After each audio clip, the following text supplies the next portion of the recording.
question number 54. The answer to this question, which was again a parajumble question, the answer is option B, which is the sequence EBADC. E mentioned authorship. This is the only statement in the entire text which introduces authorship as the subject of the entire passage. All the other sentences did talk of authorship, but they went into details. They explained or gave details about authorship. E is followed by B as a mandatory pair over here. Since it talks of this issue refers to the phrase this issue refers to authorship, as we mentioned in E. So EB becomes a mandatory pair. Now B also talks about development of modern concepts of authority. If you were to read A refers to more authorial identity over here in the text. Now development of modern concepts of authority connects to that in A. Also B talked of late medieval period as being a crucial moment. Now A also talks of late medieval writers who were perceptive of their changing status. Now this is why we know that the mandatory pair EB should be followed by A then. Now D introduces the name of a particular book. It's here. It says The Color of Melancholy. Now that is the name of a book which has been designed, as it says, for students. And if you go back to sentence C, it says that Jacqueline provides detailed analysis for such students, which have been mentioned here in sentence D. So that is how we know that EBA, and then it should be D and C. DC becomes another mandatory pair because of the students which are mentioned in both, or the reference of students which is given in both the sentences. That's how we have our answer for question 54, which is option B. Questions 55 to 58 belonged to the first reading comprehension passage in the mock. Now the passage particularly was an interesting one. For the first few paragraphs at least, the author goes into how misspellings and inaccurate quotations, or how, let's say, inaccurately rendered foreign phrases and how such stuff, or typos, let's say, how these things can change the meaning of a particular text which is being written, or how they can actually confuse a reader about what the author wants to say. In the fourth paragraph, he changes his theme and then starts to talk about how such inaccuracies or mistakes in a text might make a difference when it comes to making things up, which is writing fiction, or how truth may be presented by such mistakes. Now if you were to come up to question number 55 over here, it says it was a question based on inference. It wanted to know, it can be inferred that the author talks about the mistakes with the horse, filly and the mare in order to do what? Now there were four options which were given to you, but let me take you back to the place, or to the part of the text where it says or mentions about this difference.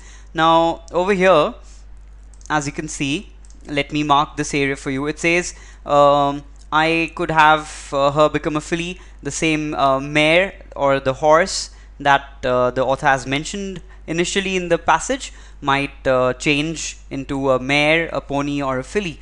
Now what is he trying to bring out by pointing out to this error, by pointing out to this mistake with the horse and the filly and the mare? It is obvious as we get through the passage that the author is trying to mention the mistakes, or mention what are the mistakes which are easy to make when you are writing. Even if you move on to the next few paragraphs, you read the next few paragraphs, he talks about misspellings and inaccurate quotations. As I mentioned earlier, inaccurately rendered foreign phrases, he says that the same is true of typographical errors, or in short typos, and he says that writing should be consistent, and writing consistently, he says, goes beyond getting the facts right. So not only should the facts be right, but there should be other things as well. So this is exactly why we go with option C as the answer for question number 55. Let me take you to question 55 here. This is the question here. It says that the option reads, highlight the details that need to be taken care of while writing a book. This is exactly the main point that the author is trying to portray or is trying to bring across to us when he mentions the example of the mare, the horse, and the filly. Question number 56 says, what does the author mean by saying English is the naming language? Now, where is this in the text? If you were to refer to paragraph number 3, towards the end of paragraph number 3, right here,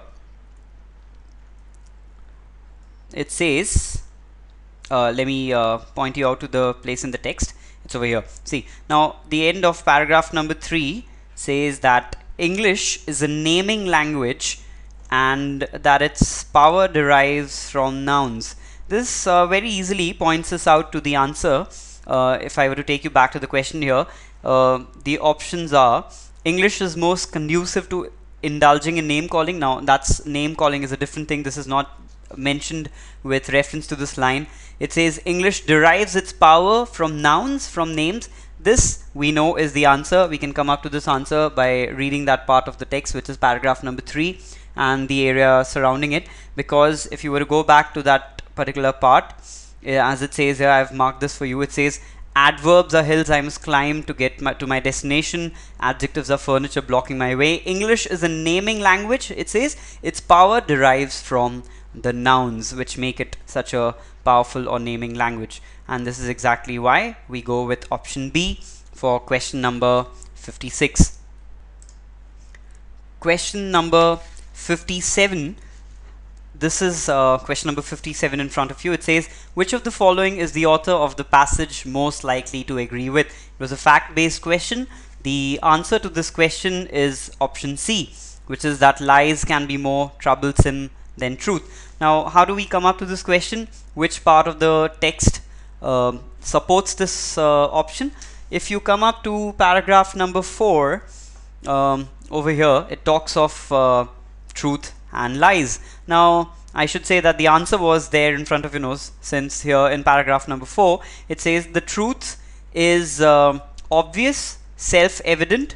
The truth is right there in front of your nose, and it says, as it goes on, a lie is more trouble than the truth, of course. So that is why we come up with option C as the answer, that lies can be more troublesome than truth. Option A went on to say that lying is an art if its purpose is to make the truth appear more plausible.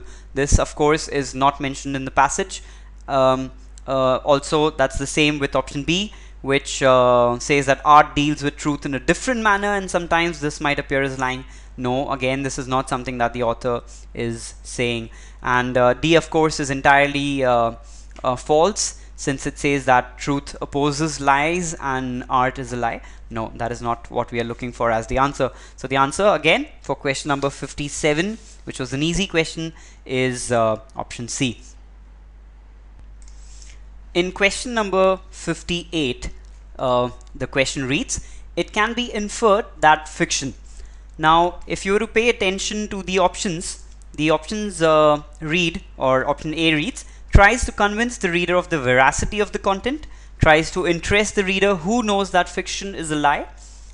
C says tries to match the level of lying between the author and the reader, and D says shows that readers are not fooled equally easily. Now, what does fiction actually do, or fiction does which of these? If you were to turn to paragraph number 5, that is the paragraph over here which talked of fiction, making things up. That's what it says. Now, if you were to read what becomes harder and harder to sustain, how do you sustain a lie?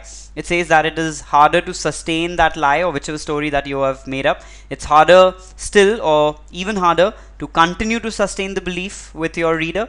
And this line is important to us, which says that hardest of all is for him to trust you with his credulity. This gives us the answer, which is option A, C. It says here that fiction tries to convince the reader of the veracity of the content. Whatever has been given, we know that it has been made up, but then fiction tries to convince whoever is reading or who is the reader that everything that is given there, everything that is there in the content is eventually true, or the veracity, the truthfulness the accuracy of the content. That is what fiction tries to do, and that's how we come up with option A as the answer for question number 58.